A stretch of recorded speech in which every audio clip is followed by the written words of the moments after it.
voici Monia. Bonsoir Monia, merci d'être avec nous, ex-membre également des Watford. On est heureux de vous avoir, vous avez la réputation d'avoir une grande gueule. Ça m'arrive. Ça n'a pas changé? Non. On commence avec votre portrait, comme il se doit. C'est parti. Salut, je m'appelle Monia, j'ai 28 ans et j'ai été révélée par Popstar 2. J'ai fait partie du groupe des Watford. C'était il y a 8 ans maintenant. Et puis maintenant, mon objectif, c'est de revenir toute seule. J'attends de ce voyage de pouvoir enregistrer un single aux États-Unis. J'ai vraiment pas peur d'aller là-bas pour montrer ma voix. Pour réveiller nos vies. J'ai un caractère bien trempé, je sais ce que je veux, je sais ce que je veux pas et c'est déjà pas mal. Monia, au caractère bien trempé, c'est ce qu'on retient sans arrêt de vous. Vous essayez de faire des efforts pour arrondir tout ça ou pas du tout? Pas du tout. Non? Vous pensez quoi, que ça fait partie de votre personnalité? Ça fait partie de moi et puis j'ai pas envie de changer pour, voilà, pour tout ça. Et puis je préfère rester moi-même et qu'on m'apprécie pour ce que je suis, quoi. Et vous arriviez à être bien quand vous étiez au sein des Watford? C'est compliqué la vie en communauté, la vie dans un groupe. Il n'y a pas des moments où ce caractère, justement, ça vous a joué des tours? Bah ouais, c'est vrai que déjà dans les Watford, j'étais un peu le pilier du groupe. Donc quand t'es le pilier et que t'as une grande gueule, c'est pas facile. Donc, et puis quand t'as des gens en face qui n'osent pas te dire les choses, forcément ça crée des conflits. Voilà, donc il y a beaucoup de choses qui se faisaient derrière mon dos en fait. Pour les Watford, vous avez dit que tant que ça marchait, vous étiez les rois du monde, vous aviez un appart à Paris. Et quand ça s'est arrêté, on vous a laissé tomber du jour au lendemain. En fait, on était dans des appartements hôtels. Ouais. Et puis à partir du deuxième single, quand ça a commencé à chuter, on s'est fait virer. Et vous êtes retrouvé à la rue? Ouais. Mais vraiment à la rue, Ah oui, complètement. physiquement? Oui, moi je suis de Lyon à la base, donc j'ai pas de famille à Paris. Et puis quand ils nous ont dégagé des appartements hôtels, et j'étais au bord du trottoir de l'appartement hôtel, voilà. Mais vous avez gagné beaucoup d'argent, je suppose, parce que Oui, mais il faut trouver un appartement aussi. Oui, mais vous avez vendu beaucoup de disques. On a vendu beaucoup de disques, on avait beaucoup d'argent, mais quand t'as pas de fiche de paye, trouver un appartement, c'est pas facile. Donc même si t'as 150 000 € sur ton compte, personne te veut. C'est Valérie Zetoun qui vous avait pris en main, je crois. Ouais. Qui était membre du jury. Le petit sourire, là, ça veut dire beaucoup. Ça veut dire quoi? Ça s'est mal passé avec lui? Ouais, très mal. Pourquoi? Parce qu'en fait, j'ai pas toujours été dans son sens et puis quand tu vas pas dans le sens de ton patron, et forcément, voilà quoi, on te met de côté. Je pense qu'il aurait aimé que je me montre plus et que... Faire du buzz et être dans la presse people. Par exemple. Et moi, je voulais pas en fait. Et quand vous avez fait Les Anges de la télé-réalité 2, parce qu'on en parle beaucoup aujourd'hui de ces anges de la télé-réalité, ça c'était pour faire du buzz. C'était pour vous montrer. Ah, vraiment pas. Au bout de 10 ans, on m'a jamais revu. Hein, donc.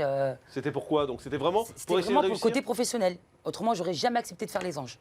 Et pourtant, il y a des séquences où on vous voit un peu musclé, où on sort du côté professionnel. Ah c'est normal. Après, on est tous des êtres humains, hein, donc forcément, il y a le côté professionnel et puis il y a le côté naturel qui ressort. Donc. Et il y avait par exemple des échanges avec Daniela, qui était assez tendue, assez musclée. Ouais. Souvenez-vous. T'as rien fait depuis que t'as rien fait. T'as rien fait, je t'ai vu. À part te lever en culotte et faire comme ça, tout ce que tu sais faire, ma soeur. Et toi, c'est tout ce que tu fais faire. Dis pas ça pour la carotte, parce que moi je vais te défoncer. D'accord? Moi je te défonce, moi. T'as compris? Daniela, t'as rien. T'es là que pour faire du buzz, t'as rien. Mais de quoi tu parles? T'as pas de talent, t'as que dalle. Et toi? T'es mort dans le film. Et toi? Moi j'ai gagné une télé-réalité, il y avait 1 million de personnes, j'ai vendu 1 million de disques, ferme ta gueule. C'est bien, voilà. Je suis contente. Moi je vais pas poser mon cul dans les premières pages du jour, ok? Mais tu montes pas ton cul dans les magazines, c'est parce qu'ils veulent pas ton cul. Mais moi je suis là pour chanter, cocotte. T'as vu une télé-réalité? Ta télé-réalité c'était j'ai niqué avec Cristiano Ronaldo. C'est tout. Tu quoi? Daniela, arrête pas parce que voilà, je vais te faire. Alors parle pas avec moi. Moi j'ai pas parlé avec toi. Ferme ta gueule, ta gueule. Arrêtez peut-être. Arrête. Viens là, laisse-moi. Non. Là, on sort un peu du cadre chanteuse. Complètement. Vous avez des regrets quand vous voyez ça? Pas du tout. Ah bon? Ah non, vraiment pas. Mais par rapport à l'image que ça Je suis pas quelqu'un qui regrette en général, j'ai horreur des regrets. Oui, bon, on peut donc, faire des conneries dans la vie. Oui, après c'est vrai que c'est pas bon pour mon image. De toute façon, aujourd'hui, voilà, mon image elle est grillée. Donc voilà, déjà à Popstar, on disait que j'étais une grande gueule et que j'étais ingérable. Donc voilà, non franchement je regrette pas. Votre image elle est grillée, ça veut dire quoi? Voilà, je suis considérée comme une fille qui a une grande gueule, qui est ingérable et puis dans la musique c'est pas forcément bon. Et ça veut dire que vous n'arrivez plus à rien faire aujourd'hui? Tout à fait. Plus rien? Non, pas plus rien, mais voilà, quand t'es quelqu'un qu'on peut pas manier, forcément, ça pose des difficultés. Vous faites quoi aujourd'hui par exemple? J'écris. Ça veut dire la musique, vous avez laissé tomber? Non, j'écris des chansons.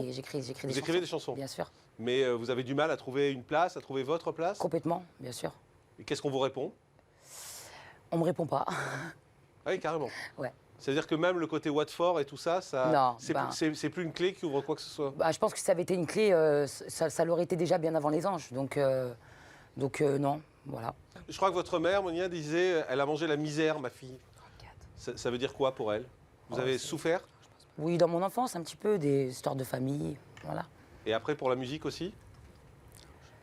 Bon, bah, on va pas dire que non, quand même, c'est bien de gagner Popstar et c'est quand même une belle réussite, quoi. Et puis voilà, ça fait 10 ans, ça va, j'ai pas à me plaindre, hein, franchement. Popstar revient, par exemple, on a vu ça. Ouais. Vous trouvez ça super? Non, je trouve ça, je m'en fous en fait. Voilà. Pourquoi? Bah parce que je crois plus trop en ce genre d'émission. Donc moi personnellement, je l'ai fait. Je suis quelqu'un d'assez dur, donc j'ai quand même réussi à remonter la pente derrière. Mais je pense que pour des gens qui sont un peu faibles d'esprit, faut faire très attention quand même. C'est quoi le plus dur dans une émission comme Popstar? Eh ben le plus dur, c'est après. C'est quand tu es connu, que tout le monde te reconnaît dans la rue et puis que t'as plus rien, quoi. Voilà, ça c'est difficile quand même. Les gens vous disent quoi quand ils vous reconnaissent aujourd'hui? Ah ben moi, quand on me reconnaît, c'est en général, on m'apprécie. Ouais. Voilà. Mais ils vous demandent ce que vous devenez? Bah, toujours. Et vous répondez quoi? Je réponds, je fais rien. Je dis la vérité. Mais vous vivez de quoi? Aujourd'hui, Ouais. eh ben de ce que j'ai touché il y a avant. Et puis je vis d'amour et d'eau fraîche. Mais vous êtes inquiète pour l'avenir? Parce que ce que vous avez touché avant, il y a un moment, Franchement, ça va disparaître? bon ouais, mais bon, l'argent fait pas tout, hein.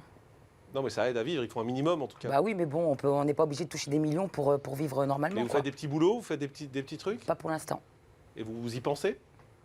Ben, si un jour je suis obligée et que j'ai rien à manger, forcément, voilà, il faut se mettre au charbon, hein. Et On ça n'a peut pas le choix. arriver, vous pouvez tomber jusque-là. Sans aucun problème. Voilà.